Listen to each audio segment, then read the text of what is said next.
하나님 말씀 에스라 10장 1절부터 12절입니다. 에스라 10장 1절부터 12절 구약 성경 724페이지입니다. 한 절씩 기도하겠습니다.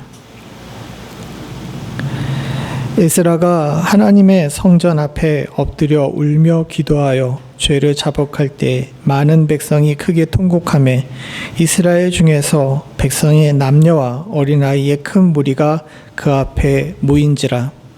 열람자손 중 열아이들 아들 스가랴 에스라에게 이르되 우리가 우리 하나님 여기 범죄하여 이 땅 이방 여자를 맞이하여 아내를 삼았으나 이스라엘에게 아직도 소망이 있나니 곧 내 주의 교훈을 따르며 주의 우리 하나님의 명령을 떨며 준행하는 자의 가르침을 따라 이 모든 아내와 그들의 소생을 다 내보내기로 우리 하나님과 언약을 세우고 율법대로 행할 것이라. 이는 당신이 주장할 일이니 일어나소서 우리가 도우리니 힘써 행하소서 하니라. 이에 에스라가 일어나 제사장들과 레위 사람들과 온 이스라엘에게 이 말대로 행하기를 맹세하게 하며 무리가 맹세하는지라. 에스라가 성전 앞에 일어나서 엘리야십의 아들 요한을 방향으로 들어가느냐.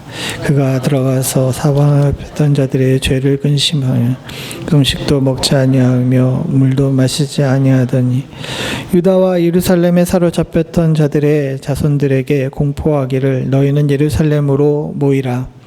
누구든지 방백들과 백성의 훈시를 따라 3일대로 오지 아니하면 그의 재산을 정물하고 사로잡혔던 자의 모임에서 쫓아내리라 하며 유다와 베냐민 모든 사람이 3일 내에 예루살렘에 모이니 때는 9째 달 20일이라. 무리가 하나님의 성전 앞 광장에 앉아서 이 일과 큰 비 때문에 떨고 있더니 주장 에스라가 일어나 그들에게 이르되 너희는 범죄하여 이방 여자들 아내로 삼아 이스라엘의 죄를 더하게 하였으니 이제 너희 조상들의 하나님 앞에서 죄를 자복하고 그의 뜻대로 행하여 그 지방 사람들과 이방 여인을 끊어버리라 하니 진주이 큰 소리로 대답하여 이르되 당신의 말씀대로 우리가 마땅히 행할 것이니이다. 아멘.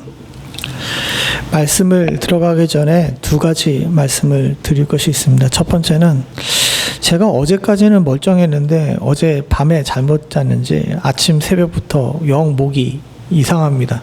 그래서 이렇게 조근조근 이야기할 때는 그래도 목소리가 나오는데 조금 데시벨을 높이면 이게 목이 막 갈라져요. 그래서 막 그 피가 나오고 이럽니다. 그래서 조금 제가 지금 속삭여도 여러분들께서 그걸 좀 이해해 주시기를 부탁을 드립니다. 두 번째는요. 오늘 말씀을 이렇게 준비하다 보게 되면 저도 말씀을 준비하다가 그런 유혹에 막 자꾸 넘어가려고 그랬는데 지금 한국에 있는 정치 상황과 지금 말씀을 이렇게 연결해서 해석할 여지가 많이 있습니다. 근데 그러지 않았으면 좋겠습니다. 그냥 말씀만 그대로 봤으면 좋겠고요.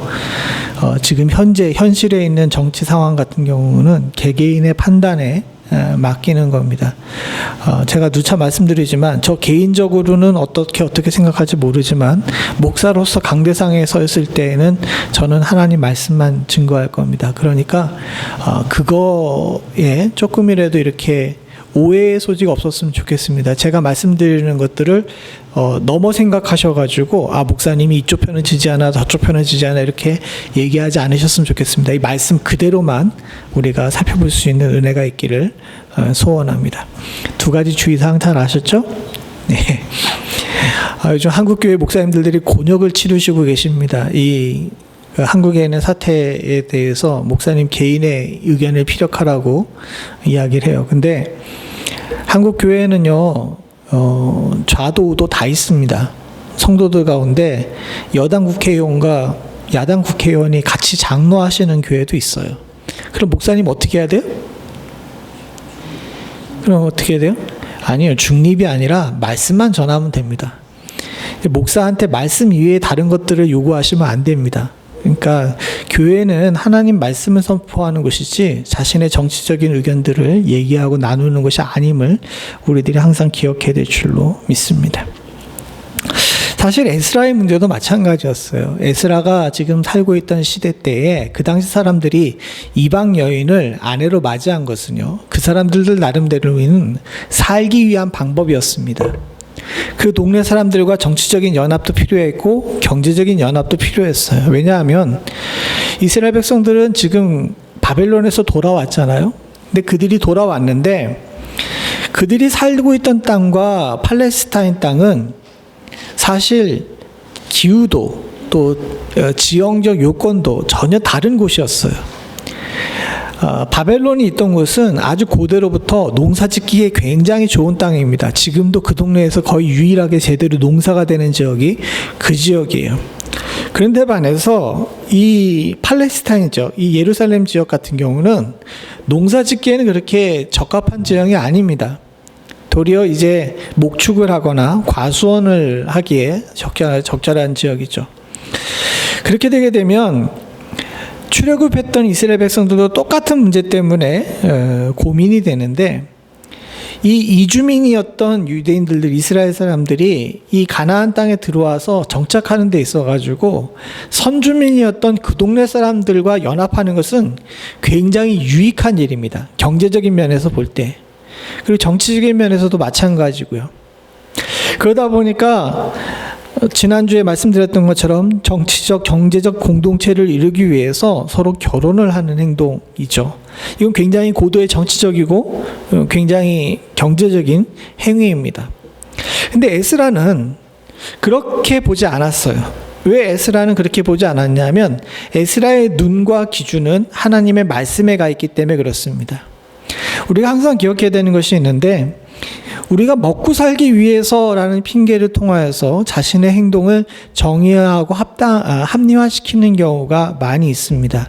그러나 사랑하는 성도님들, 도둑질해가면서 우리가 먹고 살지는 않잖아요. 그건 하지 말아야 될 일이라고 도덕적인 리밋이 있는 겁니다. 믿는 사람들에게도 마찬가지예요. 하나님 말씀과 법을 어기면서 먹고 살기 위해서 허용되는 것은 없습니다. 우리가 분명히 기억해야 되는 것이 있는데, 주님께서는 주의 말씀에 순종하는 자들에게 채우시고 먹여주시는 은혜가 있는 줄로 믿습니다. 이스라엘 백성들이 하나님 말씀을 따라서 순종하며 애굽 땅을 나왔을 때 하나님께서 그들을 40년 동안 광야에서 돌게 하셨지만 단 하루도 굶게 안 하셨어요. 왜? 그들이 하나님 말씀대로 움직이고 하나님께서 가라 하면 가고 서라 하면 섰기 때문입니다. 우리들도 이런 믿음으로 살아야 되는데, 그와 같은 출애굽의 역사를 보고 또 이 바벨론에서 포로로 해방된 역사를 봤음에도 불구하고 막상 자신의 삶에 당하게 되게 되면 많은 사람들이 자기 소견에 옳은 대로 행하는 경우가 많더라는 거죠. 우리도 마찬가지입니다. 주일날 예배당에 나와서 말씀을 듣고 함께 말씀을 나누면서 하나님 말씀대로 살아야지라고 생각하지만 딱 저 문 밖을 나가게 되면 어떻게 됩니까? 우리는 예수 믿는 사람이 아니라 그 세상에 사는 사람이 돼버리는 경우가 많이 있죠. 그리고 그렇게 살면서 우리가 세상에서 못할 것 없는 것처럼 이렇게 행동하며 절제없이 행위를 하는 경우가 많이 있습니다. 이런 문제들 때문에 사실은 교회들마다 또 믿는 사람들마다 참 삶에 있어서 고민이 되는 경우가 많아요. 얼마 전에 한국의 그 노벨 문학상을 받은 작가가 그 노벨상 수락 연설을 하면서 그런 얘기를 했더라고요. 단 하루라도 인간으로 사는 것을 놓치지 않기를 원한다라는 이야기를 하더라고요. 제가 그 소설가가 원래 시인이었기 때문에 영어로 한 연설임에도 불구하고 굉장히 문학적으로 높은 수준의 이야기를 했는데, 그 사람이 한 그 이야기를 제가 다 그대로 옮기진 못하지만은 그분이 한 이야기의 핵심이 굉장히 중요하다는 것은 느끼게 됐습니다. 뭐냐 하면, 사랑하는 성도님들, 우리는 매 순간순간 내가 인간인지 그리고 내가 성도인지를 고민하며 살아야 돼요. 모든 행위가 다 가능하다고 아무 행위나 다 하는 사람을 인간이라고 성도로 이야기하지 않습니다. 특별히 우리는 인간 이상의 성도여야 되잖아요. 그러니까 성도는 해야 될 일과 하지 말아야 될 일을 구분할 줄 아는 지혜와 결단이 있어야 됩니다. 그러니까 저희들이 이런 부분에 있어가지고 민감해야 되는데, 이 중에서 민감한 사람은 에스라 하나였던 겁니다. 그 당시 많은 사람들은 안 되는 거 알면서도 불구하고 먹고 살기 위해서 또 정치적인 문제로 인해서 이 정도는 해야지라고 생각을 하면서 그냥 익스큐즈하고 넘어갔던 거예요. 그러나 영적으로 민감했던 에스라는 이 일을 도저히 참을 수가 없었던 겁니다. 그래서 지난주에 우리가 함께 살펴봤듯이 울면서 하나님 앞에 기도하고 있는 거죠. 그거에 대한 연장선상으로 이제 10장에서 이제 이스라엘의 한 종교개혁이 나오게 됩니다. 제일 먼저 우리가 살펴봐야 되는 것이 있는데, 그것은 뭐냐면 이 에스라가 울고 있을 때 공동체는 어떻게 반응했는지를 우리가 살펴봐야 됩니다. 1절에 보게 되면 에스라가 하나님의 성전 앞에 엎드려서 울며 기도했어요. 지도자가 울면서 기도하는 모습을 보니까 이게 굉장히 이상하니까 사람들이 모였겠죠? 근데 기도하는 목소리를 들어보니까 그동안 자신들이 알면서도 눌러놨던 그 부분에 대해서 이야기를 하고 있는 겁니다. 기도하고 있는 거예요. 그러니까 이 사람들이 다 어떻게 합니까? 이 본문을 잘 읽어보시면 알겠지만 에스라만 혼자서 울면서 기도하는 것이 아니라 많은 백성이 같이 크게 통곡했어요. 함께 울면서 기도한 겁니다. 그냥 함께 울며 기도한 것이 아니라 자기 자신들뿐만 아니라 어떻게? 남녀와 어린아이까지 다 함께 모여서 같이 울면서 기도한 거예요. 우리가 이 부분을 잘 생각해 봐야 됩니다. 교회나 공동체, 또 가정에서도 마찬가지지만 영적으로 민감한 사람이 먼저 죄를 자복하고 기도할 때 함께 울며 기도하며 그들의 죄에 대해서 인정하고 하나님 앞에 회개하는 공동체는 살아있는 공동체입니다. 그런 공동체가 부흥을 맛보는 줄로 믿습니다. 지도자가 울면서 기도하는데도 아무 반응을 보이지 않는다던가, 먼저 깨달은 자가 그들의 죄를 자복하고 회개하며 나아갈 때 함께 반응하지 않는다면 안타까운 이야기지만 그 공동체에는 부흥을 맛볼 수가 없어요. 한국에 대부흥 운동이 일어났을 때 제일 처음의 시작은 원산에서 있었던 선교사들과 그들과 함께하는 반사들의 기도회였습니다. 선교사들과 함께 그 사람들을 돕는 이제 조사라고도 이야기를 하는데 한국인 전도인들이 있었어요. 이 사람들이 함께 모여서 선교 공부하는데 갑자기 한 미국 선교사가 울면서 하나님 앞에 회개하고 대중 앞에서 회개했습니다. 내가 서양인이라는 이유로 조선인들을 깔보고 멸시했고 나와 함께 동역하는 자들을 그저 종처럼 다뤘던 것, 그 부분에 대해서 울면서 회개한 겁니다. 그 선교사가 울면서 회개할 때 많은 사람들이 그냥 이례적이고 일상적인 걸로 넘어갈 수도 있었어요. 왜냐하면 그 당시에는 대부분 다 그렇게 했기 때문이죠. 그런데 그 말을 들은 그 자리에 모여있던 한국인 조사들이 뭐라고 얘기하냐면 우리도 마찬가지라고. 저 코 큰 코쟁이들이 와가지고 우리를 멸시하는 것들에 대해서 뒤에서 선교사들을 욕하고 비방했다고. 그러면서 거기서 한국인 조사들도 울면서 회개하는 겁니다. 선교사들도 마찬가지로 하나 둘씩, 또 함께 있던 조사들도 하나 둘씩 회개의 기도를 하고 기도의 제목들을 나눌 때 그곳에서부터 불길이 일어나고 그 불길이 평양까지 이르러서 한반도 전체에 대부흥운동이 일어나게 됐던 거예요. 사랑하는 성도님들, 우리가 분명히 기억해야 될 것이 있습니다. 내가 민감하지 않더라도 다른 사람이 민감할 수 있어요. 그 민감하게 엎드려 기도할 때 함께 반응하며 하나님의 때를 기다리며 울면서 기도할 수 있는 그런 자세가 우리들에게 있을 때 우리들에게도 부흥의 역사, 또 새롭게 하시는 은혜가 있을 줄로 믿습니다. 이와 같은 역사가 일어났을 때 사람들이 어떻게 이야기를 했냐면 2절과 3절에 보게 되면 그 중에 대표로 나온 스가랴라는 사람이 우리가 잘못했다고 자신의 잘못을 조목조목 이야기를 해요. 이방인의 아내를 삼았고 주의 교훈과 명령을 따라서 제대로 살지 못했는데 이제부터는 주의 교훈을 따르고 명령을 따라서 살 테고 또 아내들을 내보낼 테니까 율법대로 행할 테니까 이 일에 4절 같이 한번 봅니다. 시작. 이는 당신이 주장할 일이니 일어나소서 우리가 도우리니 힘써 행하게 하소서 하니라. 자신의 죄를 고백하고 그렇게 살지 않고 회복시키겠다라고 이야기를 한 다음에 에스라에게 뭐라고 얘기하냐면 이 일에 당신이 주도해야 되는 일이니까 당신 이제 그만 울고 일어나십시오. 우리가 돕겠습니다. 함께 하겠습니다. 라고 이야기를 하고 있는 겁니다. 공동체의 일은 혼자만의 일이 아닙니다. 누구 혼자만의 책임도 아니고 누구 혼자만이 책임질 수도 없습니다. 무언가 실수가 있으면 우리 모두의 실수예요. 그리고 누군가 뭔가 해야 되면 우리 모두의 해야 될 일입니다. 이런 공동체가 건강한 공동체입니다. 바라고 소원하기는 우리 교회 공동체가, 여러분들의 가정 공동체가 이런 공동체가 될 수 있기를 소원합니다. 부부싸움이 왜 일어나는지 아십니까? 아주 유명한 가정 사역을 하시는 목사님이 그런 얘기를 하시는데, 부부싸움이 일어나는 가장 큰 이유는 뭐냐면 아직도 너와 나기 때문이랍니다. 무슨 얘기인지 아시겠어요? 부부싸움 할 때 언어 습관을 잘 보게 되게 되면 우리가 빠지고 너는이라는 단어가 나오기 시작한답니다. 나는이라는 단어가 나오고요. 그러나 건강한 부부 생활을 하게 되고 건강한 공동체, 가정 공동체가 되게 되면요, 너와 나는 사라지고 우리라는 단어가 주도적인 역할을 한답니다. 여러분, 교회도 마찬가지입니다. 여러분, 교회를 어떻게 생각하십니까? 누구누구의 교회가 아니라 우리의 교회, 하나님의 교회가 될 수 있는 은혜가 있기를 소원합니다. 그런 공동체가 되어서 여기 이 스가랴의 고백처럼 우리가 도우리니 같이 힘써 행합시다 라고 이야기할 수 있는 그런 공동체가 될 때 가정도 교회도 주 안에서 평안하게 되는 축복이 일어나게 될 줄로 믿습니다.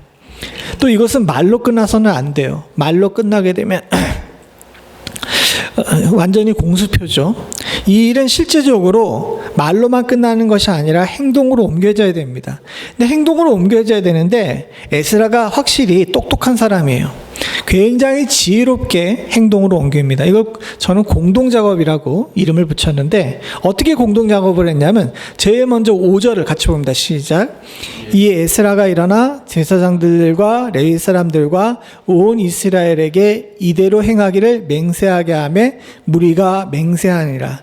첫 번째 단계는 뭐냐 하면 앞에 나와서 우리가 도우리니 힘써 행하소서라고 이야기했잖아요. 이게 말만으로 끝나지 않게 거기나 있는 그 리더들을 불러놓고 뭘 시킨 겁니까? 맹세시킨 거예요. 너네 한 입으로 두 얘기 못하게 만든 겁니다. 이때 감정에 치우쳐가지고 울면서 기도하니까 무슨 얘기를 해도 다 하잖아요. 그러니까 그 감정에 치우친 이야기가 공수표가 되지 않게끔 정신을 똑바로 차린 다음에 모두가 있는 자리에서 맹세를 시키는 겁니다. 즉 이걸 무르지 못하게 만드는 거죠. 그런 다음에 뭐 했냐면 에스라가 앞장서 가지고 이거 해 저거 해라고 얘기하지 않습니다. 뭐 했습니까? 6절에 보니까 뭐예요? 골방에 들어가서 금식해요. 우리가 생각할 때 에스라가 우리가 돕겠으니 힘내십시오라고 이야기를 하니까 사람들 모아놓고 맹세시킨 다음에 자기가 주도적으로 이런 일 저런 일 하라고 이야기할 것 같죠. 근데 그렇게 하지 않았습니다. 에스라는요, 자신의 권위와 힘 그리고 자신이 해야 될 일이 누구로부터 나오는지를 분명히 알고 있었어요. 그러니까 뭐 합니까? 들어가서 하나님과 교통하고 교제하는 일에 힘쓰는 겁니다. 우리가 항상 기억해야 되는 것이 있는데, 영적인 지도자는 하나님과 끈을 유지하는 일을 제일 우선순위로 여겨야 됩니다. 생각해 보십시오. 오랫동안 기다렸던 개혁의 일의 시작을 알릴 수 있는 좋은 기회입니다. 백성들의 지도자들조차도 나를 다 지지해 준다라고 이야기하는 그런 시점에 와 있습니다. 그러면요, 인간적인 마음으로 볼 때에는 흥분해서 내가 그 일을 해야지라고 하면서 내가 주도적으로 나설 확률이 높아요. 이거 굉장히 그런 경우가 많이 있습니다. 정치가들이 종종 그런 일들이 많이 있죠. 제가 선거를 여러 번 나간 국회의원을 한 분을 아는데 그분이 그런 얘기를 하더라고요. 이제 선거 뽕이 있대요. 선거뽕이 뭔지 아십니까? 선거뽕이 뭐냐면 길거리에 유사를 하거나 시장에 나가게 되게 되면 많은 사람들이 날 자기 알아보고 이제 손 내밀고 이제 박수 쳐주고 그런답니다. 그러면 온 세상이 나를 지지하는 것 같아요. 그래서 선거에 반드시 이길 거라는 생각이 든답니다. 근데 막상 선거를 해보게 되면 어떻게 돼요? 그분이 2번 붙고 1번 떨어졌거든요. 그게 그렇지가 않더라는 겁니다. 사람들이 그래요. 누군가 와가지고 나를 지지하고 당신에게 힘을 주시겠습니다. 그러면 세상이 온통 자기 위주로 돌아가는 것처럼 느껴집니다. 그게 인간의 교만이에요. 사울 왕이 그랬어요. 사울 왕은 굉장히 겸손한 사람이었습니다. 그를 처음 왕으로 세웠을 때 사울은 숨었어요. 나는 이스라엘 중에 가장 작은 집 베냐민 출신이고 그 베냐민 중에서도 가장 작은 집 소생이기 때문에 나 이 일 도저히 감당 못한다 그래가지고 그 키 큰 사람이 수레 뒤에 가서 숨어 있었습니다. 그래서 세상 사람들도 거기 모였던 이스라엘 백성들도 왕을 달라고 그렇게 사무엘을 쪼았던 이스라엘 사람들도 사울이 하는 행동을 보고서 야 제가 무슨 우리의 왕이냐라고 이야기하면 발길을 돌릴 정도로 그렇게 겸손한 사람이었어요. 근데 여러분 다 아시는 것처럼 그 사울이 어떻게 됐습니까? 어느 순간에가 교만해졌죠. 자신의 권위에 도전하는 사람은 아무도 용납하지 못했습니다. 심지어는 훌륭한 장군이자 자신의 사위인 다윗에게 창을 던지는 그런 사람이 됐을 뿐만 아니라 그를 두둔하는 자신의 맏아들에게까지 쌍욕을 날리는 사람이 됐어요. 왜? 주변에 사람이 모이고 세상이 자기 중심으로 돌아가는 것처럼 느끼니까 어떻게 됩니까? 교만해져서 하나님의 말씀도 어기고 자신의 소견에 옳은 대로 행하죠. 오죽하면 사무엘이 순종이 제사보다 낫습니다라고 이야기를 하면서 사울의 행동을 찍어서 책망을 했겠어요. 에스라도 그런 위기에 처할 수 있었습니다. 자신에게 와가지고 모두 다 돕겠습니다라고 얘기하고 맹세까지 했어요. 그때 에스라가 해야 될 가장 좋은 처신은 뭐냐? 그 사람들을 이끌고 이 일 저 일 하라 이야기하는 것이 아니라 어떻게 하는 겁니까? 엎드려 기도하는 거예요. 우리도 그런 지혜를 가졌으면 좋겠습니다. 사랑하는 성도님들, 지금 우리들이 가장 해야 될 일은요, 다른 것이 아니라 주님과 교통하고 교제하는 일입니다. 그리고 그 일을 통하여서 우리의 삶에 능력이 또 힘이 더욱 귀하게 일어나는 줄로 믿습니다. 왜냐하면요, 에스라가 골방에 들어가서 금식하니까 누가 움직여요? 5절에 맹세했던 제사장들과 백성의 장로들이 움직이기 시작합니다. 어떻게 움직였냐 하면 유다와 예루살렘에 사로잡혔던 자들에게 자손들이 공포하기를 너희는 예루살렘에 모이라 라고 공포하는데 누가 그 일에 앞장서요? 8절에 누굽니까? 방백들과 장로들이죠. 에스라 앞에서 맹세했던 그 사람들이 에스라가 골방에 들어가서 금식하니까 이 사람들이 앞장서가지고 백성들을 3일 내에 모으는 겁니다. 그리고 어떻게까지 이야기를 하냐 하면 만약에 안 오면 어떻게 돼요? 재산을 다 빼앗고 추방해버리겠다라고까지 이야기를 하죠. 에스라는 자신이 직접 움직이지 않았지만 그가 기도할 때에 그의 주변에 다른 사람들이 돕는 자들이 움직여서 강력하게 역사하는 모습을 보게 됩니다. 바로 이것입니다. 사랑하는 성도님들, 우리가 분명히 기억해야 될 것이 있는데 교회에는요, 공동체에는 기도하는 자들과 움직이는 자들이 함께 콜라보를 이루는 공동작업이 필요합니다. 모두 기도해서도 안 되지만 모두 움직여서도 안 돼요. 영적인 부분에서 힘써 행하는 자들도 있어야 되고 또한 바깥에 나가서 이 일을 감당해야 될 자들도 있습니다. 에스라는 골방에서 기도하고 방백들과 장로들은 바깥에 나가서 움직였어요. 그럴 때에 그들 가운데 한 명도 빠지지 않고 다 모여서 하나님 말씀 앞에 서는 모습을 보게 됩니다. 사랑하는 성도님들, 주님의 교회도 이런 조화로운 교회 될 수 있기를 간절히 소원합니다. 여러분들의 가정 또한도 이런 조화로운 가정이 될 수 있기를 소원합니다. 너는 이 일 했지, 나는 이 일 했지 라고 이야기를 하면서 서로를 비교하지 마십시오. 그리스도 안에서 우린 모두는 지체입니다. 그래서 사도 바울이 이야기한 것처럼 누구는 머리 역할을 감당하고 누구는 손과 발의 역할을 감당하는 것이죠. 그리고 모두에게 각자 맞는 은사와 또 그들의 능력을 허락하시는 줄로 믿습니다. 서로를 인정하고 함께 할 때에 건강한 교회를 만들 수 있는 축복이 있을 줄로 믿습니다. 또한 각자 다 잘하는 것이 있잖아요. 각자 다 잘하는 것이 있으면 그 잘하는 것을 따라 하나님께 묵묵히 순종하며 섬기는 것입니다. 그렇게 되면 사람이 알아주지 않는다 할지라도 하나님께서 이 일을 다 계수하시고 갚아주시는 역사를 허락하실 줄로 믿습니다. 우리는 사람을 보고 믿는 것이 아닙니다. 하나님을 보고 하나님을 따라가는 자들인 줄로 믿습니다. 누군가에게 잘 보이기 위해 교회 다닌다면 그것은 정말 큰일입니다. 사랑하는 성도님들, 오로지 하나님만 바라보시고 하나님만 온전히 따라가실 수 있는 축복이 있기를 소원합니다. 그럴 때 우리 안에도 조화로운 역사가 일어나게 될 줄로 믿습니다. 이와 같은 공동작업이 있기 때문에 그들이 모였어요. 근데 얼마나 절박하고 아름다운 모습으로 모였는지 공동체가 순종하는 모습을 여러분들 보시기 바랍니다. 9절 같이 한번 봅니다. 시작. 유다와 베냐민 모든 사람들이 3일 내에 예루살렘에 모이니 때는 9째 달 20일이라. 무리가 하나님의 성전 앞 광장에 앉아서 이 일과 큰 비 때문에 떨고 있더니. 방백들과 장로들의 명령 때문에 3일 내에 모였어요. 사실 지금에야 저 동네가 그렇게 그렇게 큰 동네가 아니지만 저 유다와 베냐민 지역이라면 지금의 이스라엘 남부 지역이거든요. 근데 저기가 거리상으로 볼 때에 이렇게 쉽게 3일 내로 모이기가 그걸 수월한 동네가 아닙니다.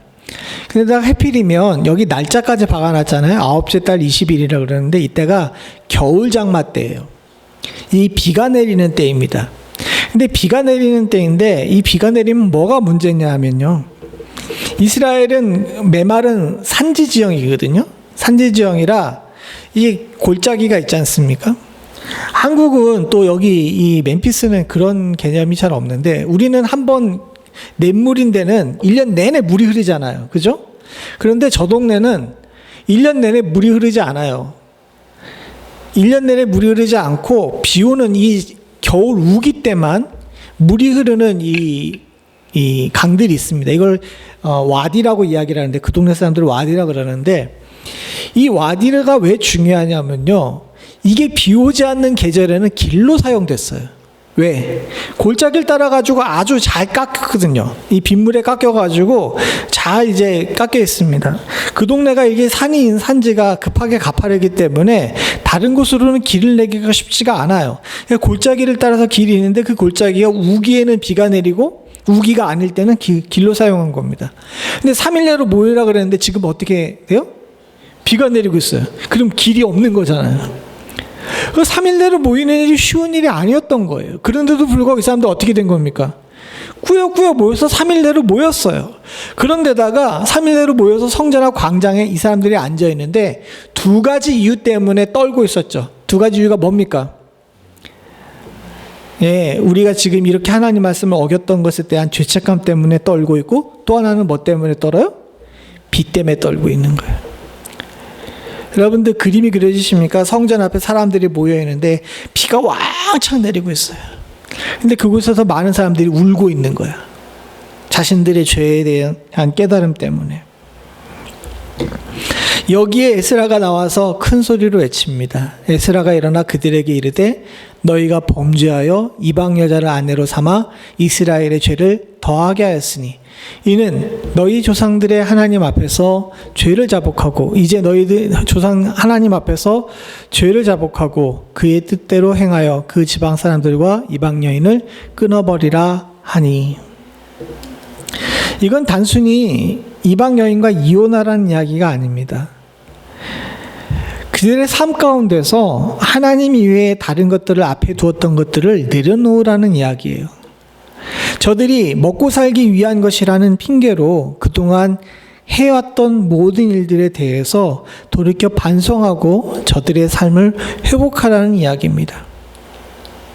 아니, 목회자가 백성들 앞에 가지고 큰 소리로 막 정죄하면서 너희 이혼해라고 이야기하는 게 어떻게 가능한 일이냐라고 생각할 수 있지만 저것은 단순히 이혼에 관한 문제가 아닙니다. 제가 누차 말씀드리지만 이스라엘 사람들의 삶의 태도에 관한 문제예요. 우리에게도 하나님께서 동일한 것을 이야기하시는 줄로 믿습니다. 사랑하는 성도님들, 지금 우리들에게 있어서도요, 끊어버려야 될 옛사람의 구습들이 참 많아요. 이게 잘 안 끊어집니다.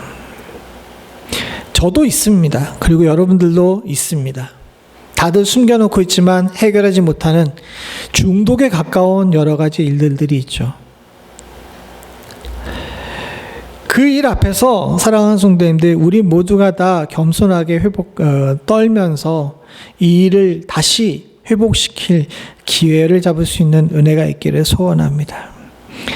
크게 비가 내리는 가운데 울면서 저들이 엎드려 있을 때 너희들이 이제는 옛사람을 끊어버리고 하나님의 백성으로 돌아오라는 이야기를 할 때 우리들이 할 수 있는 대답은 이것뿐인 줄로 믿습니다. 12절 같이 봅니다. 시작.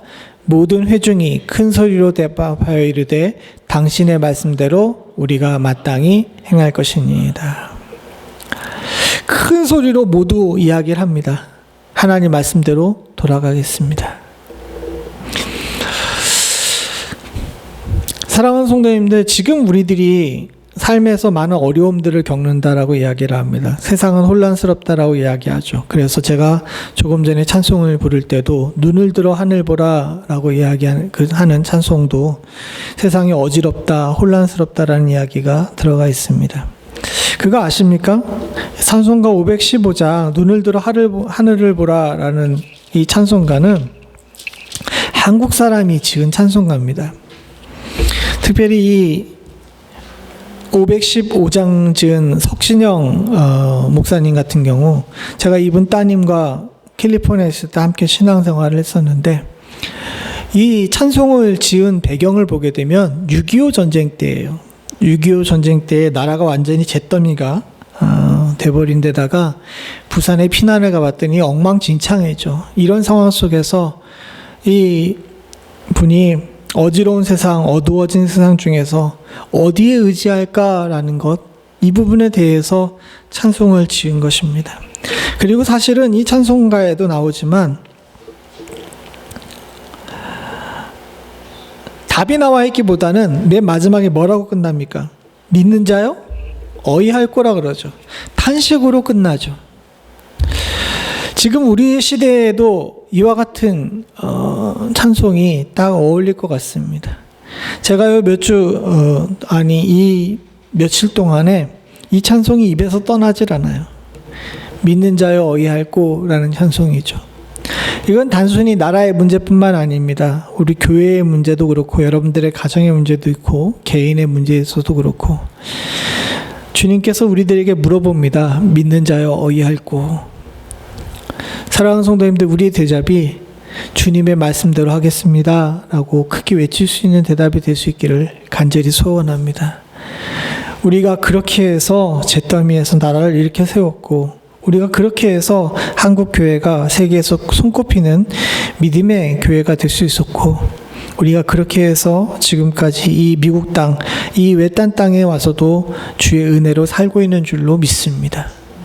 사랑하는 성도님들, 믿는 자여 어이할꼬, 어지러운 세상 중에 믿는 자여 어이할꼬 라는 탄식이 나올 때 이 12절에 이 사람들이 이야기했던 것처럼 큰 소리로 대답해서 하나님 말씀대로 살겠습니다 라고 대답할 수 있는 그런 은혜가 우리 가운데 있다면 우리 안에도 하나님께서 바라시는 온전한 종교의 개혁, 새로운 삶의 개혁이 반드시 일어날 줄로 믿습니다.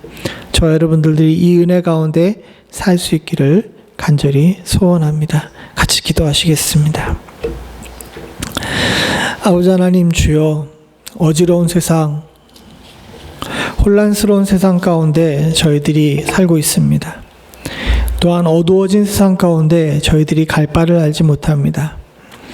멀리 한국의 문제뿐만 아니라 지금 우리가 살고 있는 미국 또한도 치솟는 물가와 점점점 혼란스러워져가는 정치적 환경들, 그리고 결코 밝지만은 않는 경제적 전망들로 인하여서 하나님 아버지, 많은 사람들이 어찌할 바를 모르고 있음을 보게 됩니다.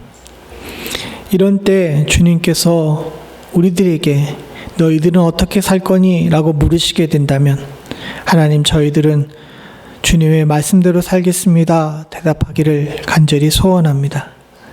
이것이야말로 우리들이 살 수 있는 방법이자 이것이야말로 우리들이 온전케 되는 유일한 방법임을 믿습니다.